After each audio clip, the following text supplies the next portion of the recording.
The first snow of the season dusted. Elm Street like confectioner's sugar on a forgotten cake, soft and unassuming. On the morning of December 18th, 2025, Renate Richter stood at her kitchen window, cradling a mug of peppermint tea that steamed against the chill, seeping through the panes. At 71, she'd learned to savor these quiet interludes, the way the light fractured through the frost-etched glass, painting her linoleum floor in fleeting prisms. The house, once a revolving door for Max and Lena's crises, now hummed with a solitude she cultivated like a rare orchid. No more frantic calls at dawn for rent wire transfers. No more half-eaten casseroles abandoned on the counter after their whirlwind visits. Just her, the cuckoo clock's gentle tick, and the occasional trill from the cardinal that perched on the feeder she'd hung last spring. It had been 2 months. Since the wedding revelation, the special people Bob that had sliced through her illusions like a winter gale. 2 months since she'd tallied the 3,400 ledger of her generosity and drawn the line, cancelling transfers and bolting the door to uninvited invasions. Mr. Weber's legal fortress held firm, restraining orders drafted, wills ironclad, her savings a private vault once more. Diana had visited in November, her Chicago bravado filling the rooms with laughter and half-baked schemes for a Rhine cruise. Pack your watercolors. Renate, you're not fading into beige just yet. But beneath the banter, Renate had felt the stirrings of something deeper. Not just survival, but reinvention.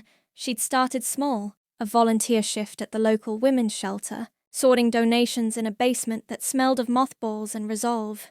There, amid stacks of threadbare coats and dog-eared paperbacks, she'd met women like echoes of her younger self, single mothers with eyes hollowed by night, shifts and bruised by betrayals. One, a 32-year-old named Sophia with a toddler clinging to her hip, had shared her story over lukewarm coffee. An ex who vanished after the pregnancy test. Rent due in red ink. Dreams deferred to diaper runs. Renate had listened, her own history unspooling like a frayed thread. Heinrich's sudden heart attack when Max was 7, the double shifts at the library, cataloguing books she'd never have time to read. The Christmases where she'd wrapped gifts in newspaper because tissue paper was a luxury. For that conversation had planted the seed. By week's end, Renate had met with the shelter's director, Ms. Hargrove, a no-nonsense widow with a buzz cut and a ledger sharper than Renate's own. "We need more than Band-Aids," Ms. Hargrove had said, tapping a proposal for a community centre, a dedicated space for single moms. Childcare co-op, job training workshops, therapy circles, even a small kitchen garden for fresh starts. "Funding's the chokehold. Grants are glacial, donors fickle." Renate had hesitated, her fingers tracing the proposal's figures. $150,000. Startup, ongoing support from locals. It was her nest egg, the inheritance from Heinrich, the pension scraps she'd guarded like a dragon's hoard. But as she walked home that night, snowflakes melting on her scarf, she saw it clear. This wasn't depletion. It was deflection, a mirror to her sacrifices, redirecting the love she'd poured into Max's bottomless cup toward women who'd never asked to be filled, but desperately needed it. She'd wired the first $50,000 2 weeks ago, anonymous at first, then proudly claimed when Miss Hargrove called in tears. The Renate Richter wing, the director joked over lunch, for the warriors who raise armies, alone. Groundbreaking was set for spring. Shovels in soil that would yield more than vegetables, roots, resilience, a harvest of second chances. Now, as the cardinal flitted away, Renate set her mug down and glanced at the calendar. 2 weeks until Christmas, Diana's arrival. The quiet dinner she'd planned with just the sisters and a bottle of Riesling. No invitations extended to Max or Lena. The silence between them was a boundary she'd learned to cherish, like the space between stitches in a quilt. The doorbell's chime shattered the reverie, a low, insistent buzz from the porch cam she'd installed post-confrontation. Rente's pulse quickened, but she moved to the tablet propped on the counter, tapping the feed. There, framed in pixelated frost, stood Max. Alone. No Lena's sharp silhouette, no lawyer's briefcase. Just her son, 35 and windswept, a canvas tote slung over one shoulder, snowflakes catching in his dark hair like errant thoughts. His coat was the old wool one from college, moth-eaten at the cuffs, a relic she'd mended more times than she could count. She watched him shift, breath clouding the lens, his free hand clutching a small wooden box etched with childhood carvings, stick-figure families under lopsided suns. Her throat tightened. Mementos. The words surfaced, unbidden. A ghost from therapy sessions with Dr. Ellis, the counselor Ms. Hargrove had recommended. He'll test the waters, Dr. Ellis had warned. Guilt as bait. Be ready to cast your own line. Renate smoothed her apron, floral cotton, a gift from Diana, and unchained the door. The cold rushed in like an uninvited guest, carrying the scent of pine from the wreath she'd hung herself. Max, his eyes, Heinrich's eyes, blue as Delft china, met hers raw and unguarded. Mom, can I come in? Just for a minute. It's freezing. She stepped aside, not in welcome, but courtesy, the minimum owed to the boy who'd once bandaged her scraped knees. He stamped snow from his boots in the hall, the cuckoo clock marking the hour with indifferent precision. In the living room, he set the tote on the coffee table, the box beside it like an offering at an altar. The space felt vast without Lena's clutter. No designer bags spilling receipts, no half-read magazines on marital bliss. I didn't bring Lena. He started, voice thick as the steam from his exhaled breath. This is me, us. He opened the box, fingers trembling slightly, nerves or the cold. Inside nestled treasures from a lifetime ago. Max's first tooth in a tiny envelope, yellowed with age. A lock of his baby hair curled like a question mark. The tarnished medal from his Cub Scout Pinewood Derby. The car they'd built together, crashing spectacularly but finishing third. And atop it all, a quilt square, faded calico, stitched with her uneven hand during those long widow's nights. It bore a lopsided heart, embroidered Maxie and Mummy forever. Renate's breath caught. She'd thought it lost, tossed in a spring, clean when Lena redecorated. His old room into a meditation space, where found it in storage, at our place, after the eviction. His jaw tightened, the word a fresh bruise. Lena's with her folks in Philly. We're taking space. But I couldn't let this Christmas pass without trying. Mom, I know I wrecked us. The wedding, the money, the lawyer, that wasn't you unraveling. It was me. Coming here with this stuff. It's my way of saying I remember. The forts we built in the backyard. The stories you read till your voice cracked. You were my everything. I want that back. Not the ATM Max version. The real one. He unfolded the quilt square, holding it out like a white flag, his eyes pleading for the truth she'd once granted without question. Snow melted into puddles on the rug, mirroring the dampness gathering in her own lashes. For a moment, she was 42 again. Heinrich's workshop still warm with his scent, Max's laughter the only light in grief's tunnel. She'd sacrificed then. Art classes shelved for soccer practices, vacations traded for braces, her dreams quilted into the fabric of his future. And he'd repaid it with exclusion, extraction, a wedding toast that clinked without her name. Renate took the square, fingers tracing the heart's ragged edges. Oh, this, she said softly, was my promise, to stitch us whole, no matter the tears. She set it down. Not gently, but deliberate. But promises are threads, Max. Pull too hard, and the quilt unravels. His face fell, a boy's disappointment in a man's frame. Mom, She held up a hand, the one that had bandaged his wounds, now steady as oak. Sit. There's more to remember than mementos. He perched on the sofa's edge, the new one she'd bought post-donation, plush, untainted. Renate crossed to the sideboard, retrieving a folder bound in burgundy leather. The proposal, now annotated with blueprints and donor lists. She placed it before him, opening to the cover page. Richter Resilience Center, a sanctuary for single mothers. Max's brow furrowed. What's this? My counter, she replied, voice even as fresh-fallen snow. Or perhaps my continuation. While you packed boxes of the past, I've been weaving the future. Not for us, not yet, but for women like I was. Widowed at 42, raising a wild-haired boy on library wages and sheer stubbornness. No community center then, no co-op for childcare while I worked doubles. Just me patching holes with prayers and pinto beans. She flipped pages. Renderings of sunlit playrooms, a kitchen garden bursting with heirloom tomatoes, workshop spaces for resume building and therapy, $50,000 from the savings you once saw as a spigot. It's the seed for groundbreaking in April. A wing named for me, but built for them. Sophia, 32, fleeing a ghost of a husband. Maria, 28, with twins and a nursing degree gathering dust. Eleanor, 40, pacing herself back after the bottle took her partner. Their sacrifices mirror mine, Max. Invisible labor, endless ledgers. I'm funding what I never had. Roots that don't demand repayment in resentment. Max leaned forward, scanning the figures. The testimonials scrawled in Ms. Hargrove's bold script. Mom, that's incredible. But does it mean...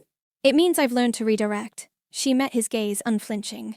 Your mementos tug at the heartstrings I strung for you alone, but hearts mend, and mine's mending elsewhere. This center? It's my reconciliation with the woman I buried under your needs. The one who dreamed of painting, of traveling, of giving without getting ghosts in return. He rubbed his temples, the weight settling. I get it. Or I'm trying. Therapy's helping, twice a week now, unpacking the why. Lena, she's part of it, but not the excuse. I chased success like it was a finish line, but crossed it alone, leaving you in the dust. This place, it's what you deserved back then. I'm proud, really. Pride. The word hung, bittersweet as mulled wine. Renate had craved it from him for years. Not the perfunctory thanks. Mom after checks cleared. But this, unprompted, uncalculated. Yet pride wasn't absolution. It was a patch, not a seam, and the wedding. She asked, voice a whisper against the clock's chime. The special people who toasted without me? Max winced, pulling a photo from the tote. The wedding candid. Lena radiant in white, financed by her personal expenses gift. His arm around her, smiles wide but eyes evasive. A coward's choice. Lena wanted intimate, code for exclusive. I let it happen, thinking it'd shield you from our mess. Biggest regret. If I could rewind... You can't! Renate touched the photo's edge, then slid it back. But you can witness. Come to the groundbreaking. He nodded, slow and solemn. I'd like that. And Christmas? Just us? No expectations. She considered, the folder between them like a third presence. Dinner, yes, but bring more than memories. Bring questions. About me, what I want now. As he gathered the box, snow swirling anew outside, Max paused at the door. Mum, that quilt square. Can I leave it? For the center, maybe. Stitch it into something new. Renate smiled, faint but genuine. We'll see. Threads choose their own patterns. He left, footprints fading in the fresh fall, and Renate returned to the window. The cardinal returned, bolder now, pecking at seeds she'd scattered. The folder lay open, pages rustling in the draft, a blueprint not just for bricks, but for the woman emerging from their mortar, the weeks unspooled, like yarn from a swift. Diana arrived on the 22nd, her suitcase a Pandora's box of tinsel and takeout menus. Snow in Chicago was a slush fest. This is fairy tale stuff. They decked the halls minimally, Renate style, evergreen boughs twined with white lights, no garish inflatables. Max came on the 24th as promised. No Lena, just a pie from the bakery. Apple, her favourite, lattice crust, imperfectly crimped, and a notebook scribbled with questions. What's your dream trip? Favourite book as a girl? Regrets you'd undo? Dinner unfolded in fits of awkward grace. Turkey carved with stories of Heinrich's disastrous attempts, once serving drumsticks raw. Pie devoured amid laughter when Diana recounted Max's toddler phase. The Great Dieppe debacle of 95! Max listened more than spoke, his notebook filling like a confessional. The center sounds heroic, he ventured over coffee. How'd you decide? Renate sipped, steam curling like secrets. Sophia's eyes, like mine in the mirror after your dad. Haunted but hungry. I saw the chance to feed that. By New Year's, the center buzzed in planning frenzy. Renate attended meetings thrice weekly, her input shaping the nursery's mural. A quilt of stars, each patch a mother's wish. Sophia volunteered as liaison, her toddler's giggles echoing in empty spaces. You're changing lives, she told Renate one frostbitten afternoon, blueprints spread on sawhorses. Mine first. Max joined sporadically, hauling lumber on weekends, his accounting skills untangling grant spreadsheets. No grand gestures, just steady stitches. Lena remained a spectre, a single text to Renate. Congrats on the center. Healing. Archived unread. Whispers from mutuals suggested separation papers, but Renate tuned them out. Her focus was forward. Spring arrived mud-laced and miraculous. Groundbreaking dawned clear. April 15th, the air redolent of turned earth and possibility. 50 attendees gathered. Shelter moms in hard hats too large, donors with checks fluttering, Miss Hargrove wielding a comically oversized shovel. Renate stood central, soil-caked boots planted firm, the quilt square now framed and hung in the temporary office, a talisman of transitions. Max arrived early, tote swapped for tool belt, his presence a quiet anchor. As cameras clicked, local news, a blogger from the Women's Network. He leaned in. Proud doesn't cover it. Mom! The first spade bit earth. Renate's hands on the handle, Sophia beside her. Clods flew, cheers rose. A chorus of women who'd clawed from chasms. In that moment, sacrifices mirrored back. Not in loss, but legacy. The boy with mementos had glimpsed it. The man beside her might yet weave it whole. Summer bloomed, the center open. Playdates in the garden. Zucchini vines twisting like triumphs. Workshops humming with welders and wordsmiths. Renate painted the mural, her brushstrokes bold, stars in crimson and gold, hearts unlopsided. Max brought his first restored clock, a mantelpiece chiming hours for the lounge, for the time they reclaim, one evening. As fireflies danced in the dusk, Sophia approached with her son on hip. The Renate wings dedicated tomorrow. Speech? Renate demurred, but stood anyway, quilt square gleaming under strings of lights. This isn't my story alone, she began, voice carrying to the circle of faces, tired, tenacious. It's ours. The threads we mend, the patterns we choose. To the single mums, your sacrifices aren't silent. They're the warp and weft of worlds. And to my son who brought memories to my door, thank you. But the future? That's ours to quilt together. Applause rippled. Max's eyes meeting hers across the fire. Wet, wondrous. No counters left. Just continuations. By fall, the center thrived. 200 families served, grants flowing like rain. Renate booked the Rhine cruise, Diana in tow, watercolors packed. Max visited Sundays, questions evolving to collaborations. A financial literacy class he'd teach, drawing from ledgers he'd once ignored. The quilt, whole now, squares from shelter hands, stitched in circles, hung in the lobby. Richter resilience woven from within. Renate traced its seams one quiet dawn, the cuckoo's chime a benediction. Sacrifices mirrored, mementos mended. In the unraveling, she'd found the weave. Not perfect, but profoundly hers.